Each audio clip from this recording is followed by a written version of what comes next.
Hello बच्चों, let's start with the question. And here the question says that which one of the following is not a disorder of bone? तो यहाँ पे जो options में given disorders हैं उनमें से कौन सा ऐसा डिसऑर्डर है जो एक बोन डिसऑर्डर नहीं है.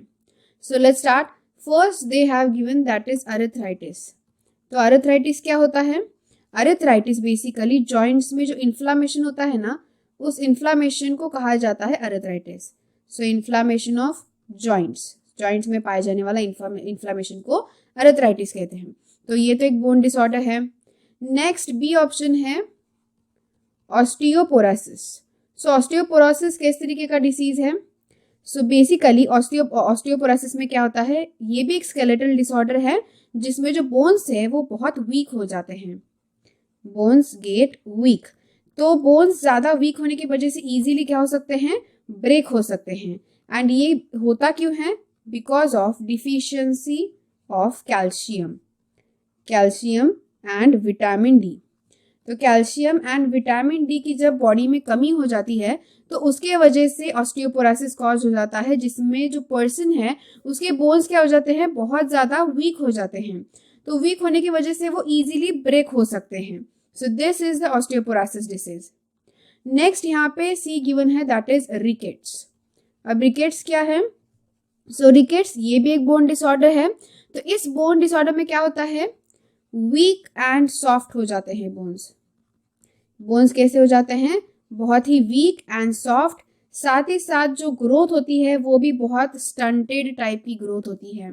So that's why here we will write that it have stunted growth. Stunted यानी कि बहुत छोटी ग्रोथ होती है, सही से डेवलप्ड नहीं हो पाते हैं पर्सन, यानी कि उनकी बॉडी की ग्रोथ सही नहीं होगी. साथ ही साथ इन सम केसेस जो स्केलेटल डिफॉर्मेलिटीज भी पाई जाती हैं. स्केलेटल डिफॉर्मेलिटीज. अब स्केलेटल डिफॉर्मेलिटीज मतलब क्या होता है बेसिकली कि यहाँ पे स्केलेटल डिफॉर्मेलिटीज में जो पर्सन होता है ना, उसका स्केलेटल सिस्टम प्रॉपरली डेवलप नहीं होता है. सो यहाँ पे पर्सन का क्या होगा, जो स्केलेटल सिस्टम है उसका प्रॉपर शेप नहीं पाया जाएगा या फिर उसका प्रॉपर डेवलपमेंट नहीं पाया जाएगा. So that's why it is called as skeletal deformities. Fine. So ये जो डिसीज होता है ये भी किसकी वजह से होता है, डिफिशियंसी ऑफ विटामिन डी, यानी विटामिन डी की डिफिशियंसी की वजह से कॉज होने वाला ये डिसऑर्डर है. सो नेक्स्ट यहाँ पे डिसऑर्डर कौन सा गिवन है, that is option D, atherosclerosis. अब ये डिसऑर्डर किस तरीके का डिसऑर्डर है?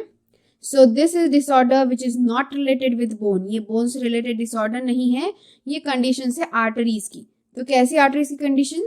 सो आर्टरीज जो है वो बहुत ही नैरो हो जाती हैं.